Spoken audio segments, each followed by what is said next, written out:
So,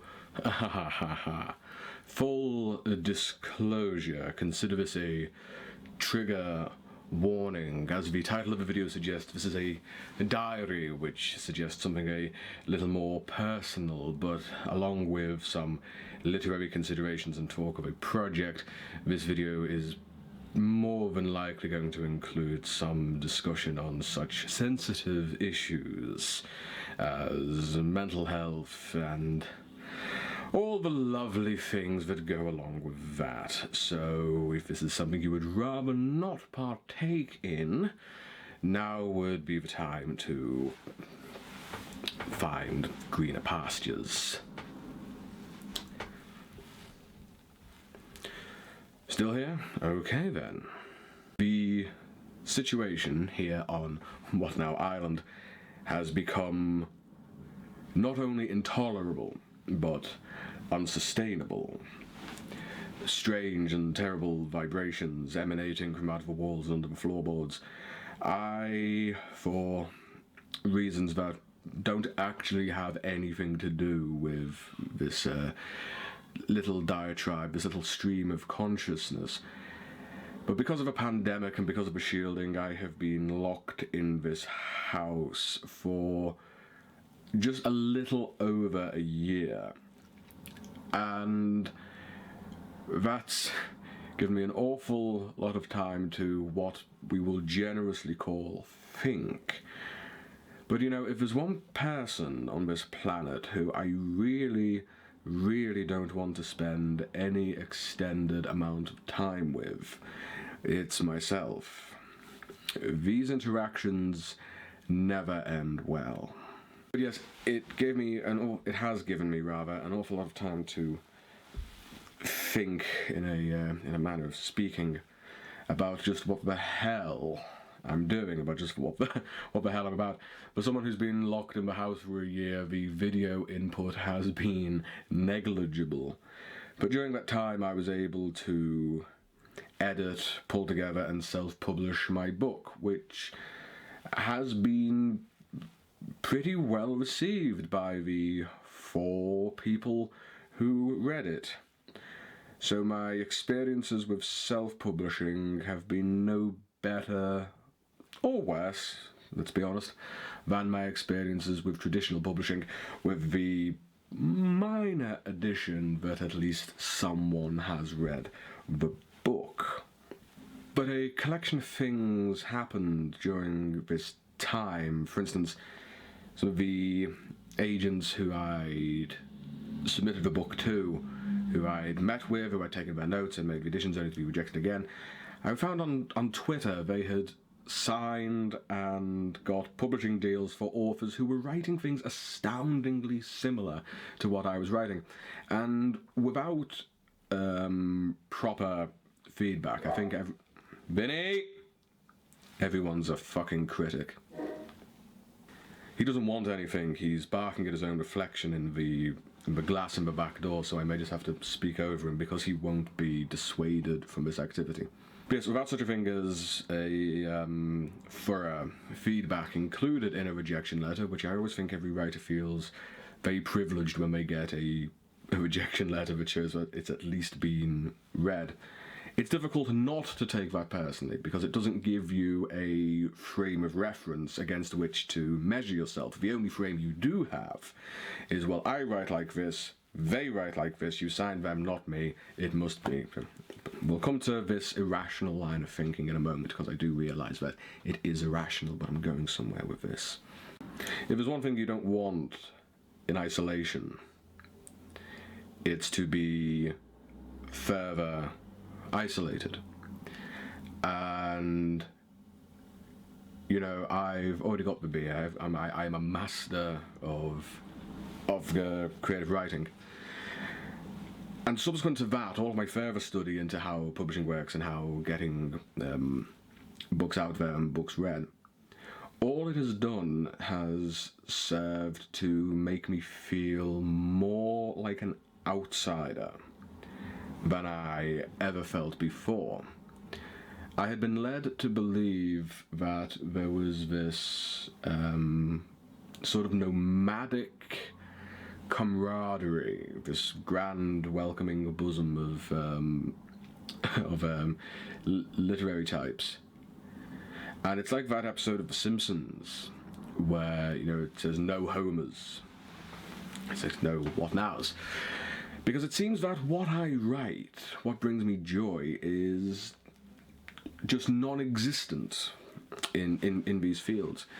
I'm about 50 years out of date. If this was 1967 and I was kicking around with the new wave of science fiction, Michael Moorcock and the New Worlds magazine types, I think I could probably have got along then.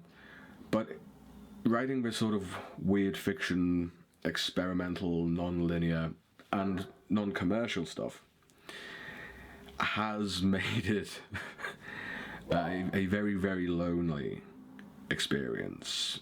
There's I've not properly encountered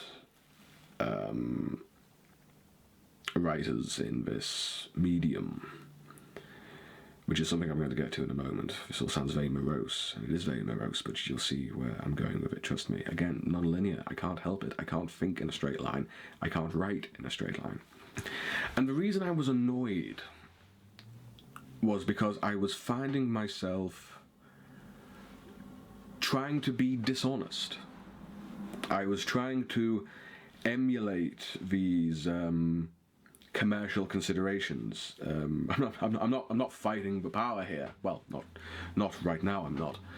I'm all for give and take and compromise. The book that was eventually published and some people have read is a compromise. But believe it or not, it's still befuddled quite a few people. But I was trying to find avenues that would be popular, that would be successful, and I couldn't do it. I'm not capable of doing that. It's not a form of literature I look down on, but it's not one I belong to either. It's like a fish looking at a bird. It's just so totally alien to me, and that plunged me into some very, very dark considerations that, okay, so I can't do things the way I want to do them, and I can't do things the way everybody wants them done. I have literally nothing else in this world but my capacity to write fiction, and any joy and reckless abandon I had for that has been beaten out of me by studying the damn subject, which I am increasingly of the opinion is the worst possible thing any young writer can set out to do. Heed my tale of woe. This is the face of the man who went through the underworld so you didn't have to. So that was one thing that happened. And the other is more nebulous. I've never really been in the habit of talking like this, but for reasons that will become immediately apparent, it seems only appropriate to do so.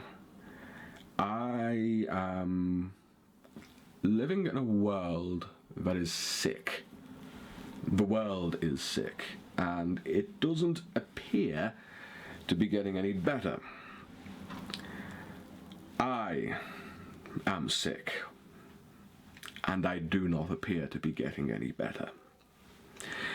Indeed, if anything, I appear to be getting significantly worse. For those of you who are interested in playing this bingo card, I am in possession of the remarkable cocktail of type 1 bipolar affective disorder. I am a high-functioning psychotic. I have a dissociative personality disorder, and any other number of things that I have developed in the last few years, but those are the big three that really enjoy fucking my life. Suicidal ideation being the big one.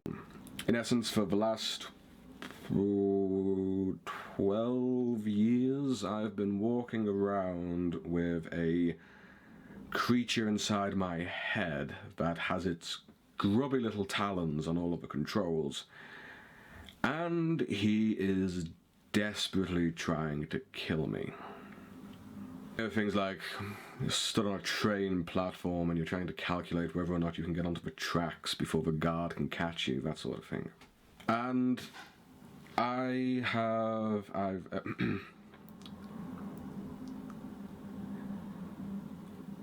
and I've tried all manner of medicines for it. I've been in therapy, I've been with psychologists, I've been with psychiatrists. I've landed with a medication that at least keeps the more drastic mood swings under control. The way I was before they caught me, before Batman got me. It was an entirely different story. But a little while ago, this was before the pandemic, I had a psychotic breakdown. It was my fourth. I'm a frequent flyer of a psychonaut. You know, they don't even make me wait at the terminal anymore. They just wave me through. And I got an appointment with my doctor, my psychiatrist, and went to see him. And I described this to him, and we talked at length about medicine I was on. And then, completely out of the blue, he told me that, oh yes, there's such a thing as breakout symptoms. And I said, what in the name of God are you talking about? And he said, well, for some people, which me manifestly are, you eventually come to a point where the meds don't work anymore. Where you, like a body getting used to an antibiotic, it will simply reject any beneficial aspect they have. Your madness evolves to meet this environmental delay. And then you've just got to monitor it and keep an eye on it and hope for the best. As you can imagine, my reaction was one of stunned silence, really rather hoping that I'd been told that sometime prior, so it wouldn't come as a nasty shock. Because at no point had I ever been alerted to the fact that certain mental health problems could be degenerative. I knew they could become chronic, and as anybody with a disability will know, there is such a thing as a shift in impairment. Well, anyway, that's what the British NHS refers to it as. I don't know if it's referred to it anywhere else. When the manifestation of these issues can realign all of a sudden. I knew all of that. But the idea that the chemical boundaries that I had been routinely putting up around the Jurassic Park of monsters and demons that have been quietly growing in me since I was a pre-teen could just collapse. And given that they are actively trying to kill me, that all of a sudden all of that hard work was for nothing, and that my odds are essentially a 50-50 coin flip every day as to whether or not a chemical reaction in my brain that I have apparently no control over is going to completely drive me over the edge and do me in. Combine that with the quite apparent collapse of Western civilization, the one that's going on out there while I talk to you, the fact that evil, real, true, honest to God, old school evil is walking around unabashed, unashamed, and we are expected to doff our hats to it, and if you fight back against it, you're the monster. To have all of that, and then people keep insisting that I'm the mad one.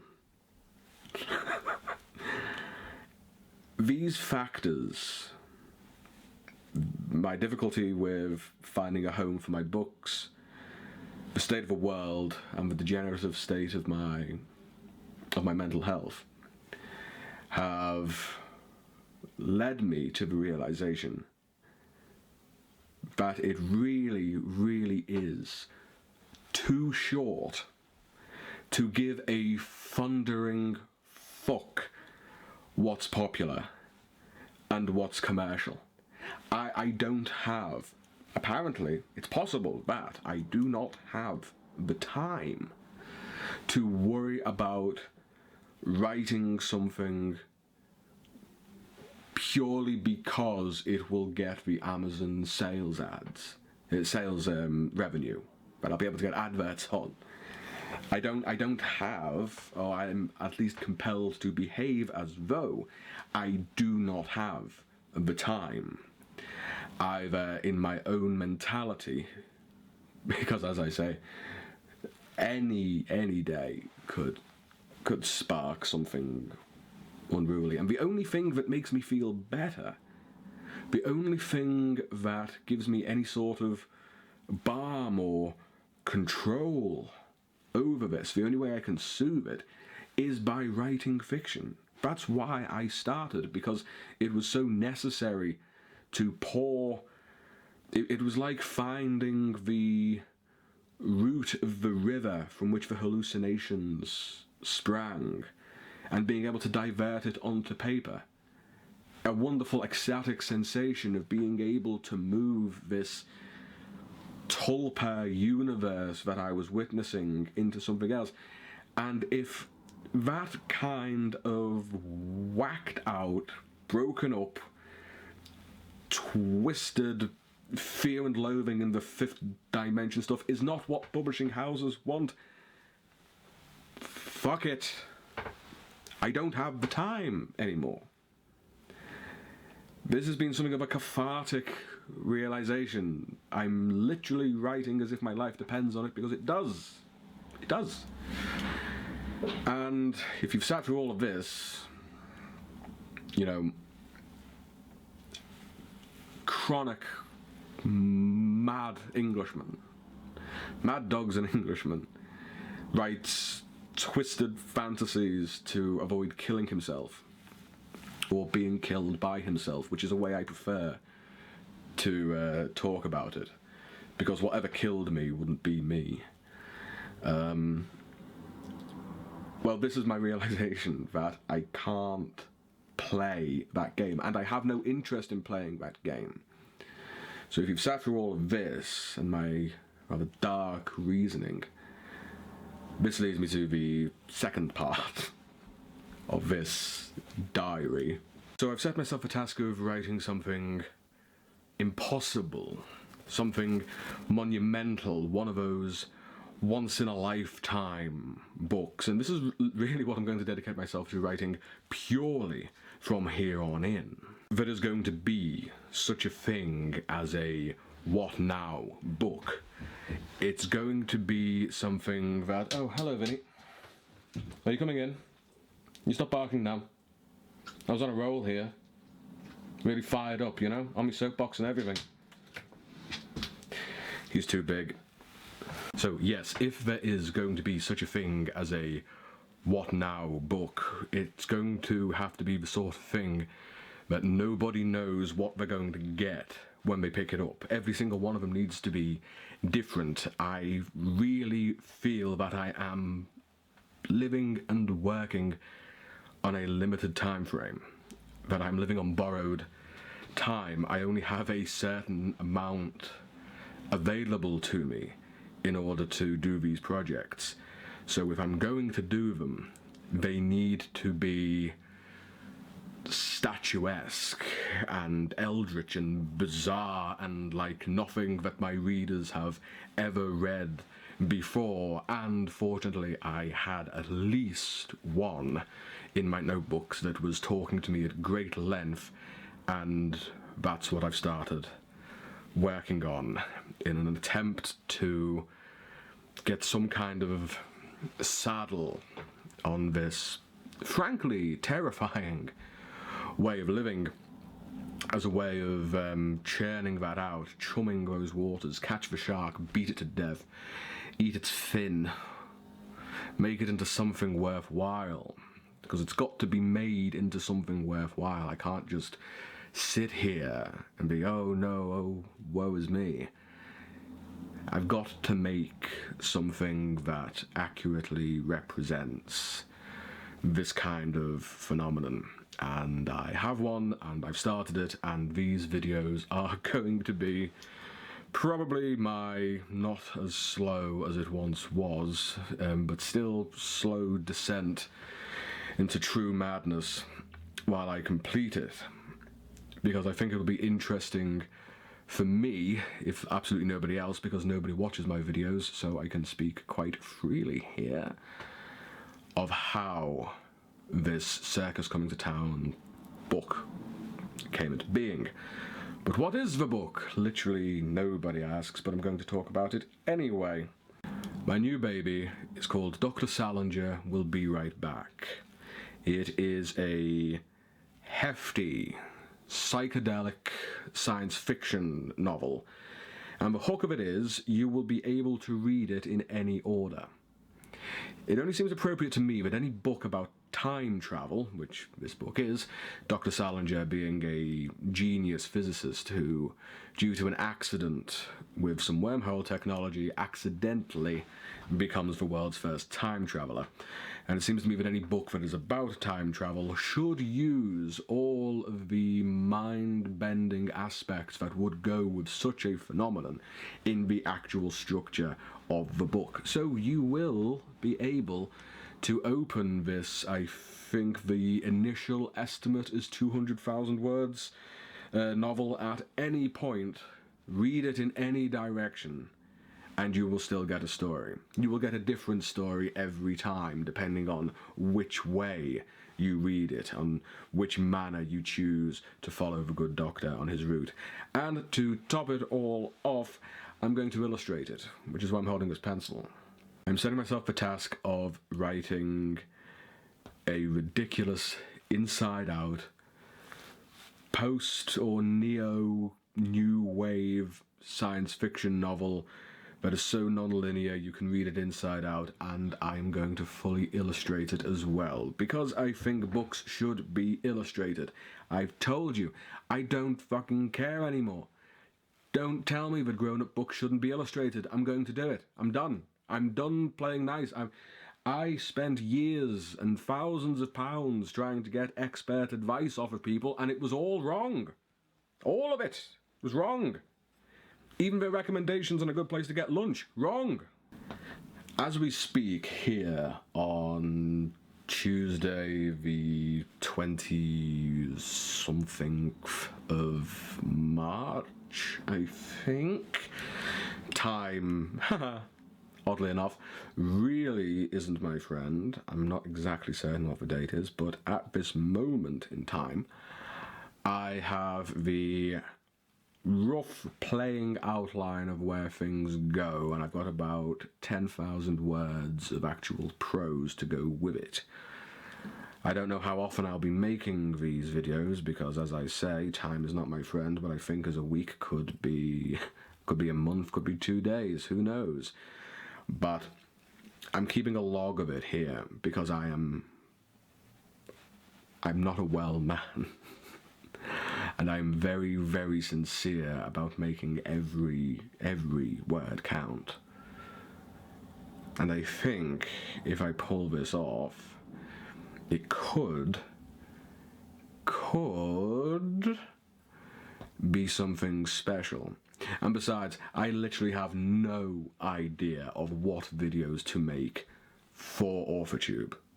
I don't know. They've all been done before. Basically, I'd just be parroting lectures I was half asleep for because they were that fucking dull. And as I say, nobody watches my videos anyway, so I can keep this diary quite happily, and anybody who watches it, anyone who doesn't will be the vast majority of the human population. But I'm sick and tired. Indeed, I'm sick and tired of being sick and tired, but I'm sick and tired of the vast amounts of gatekeeping and the near incestuous relationship within the literary community that goes on out there about what is a book, how a book works. Nobody gets to tell me what a book is. Nobody does. There is no true definition of what makes prose fiction. And this is really what I'm doing. I've had enough. I have had enough. I have tried, believe it or not, despite the fact that there's very, very little evidence to support it, but I have tried to play nice. I have tried to join in this activity, and I can't. Not only can I not, I have no interest in doing so. If I want to write a book that is inside out, I will write it. If I want to write a novel that is composed entirely of rhyming couplets, I will do so. I will cut up, I will free indirect, I will stream the consciousness to my little heart's content. I am sick to death of the policing of creativity. Up with this, I will not put. So, in essence, really, what these diaries are for is I am raising the black flag. I'm becoming a fucking pirate.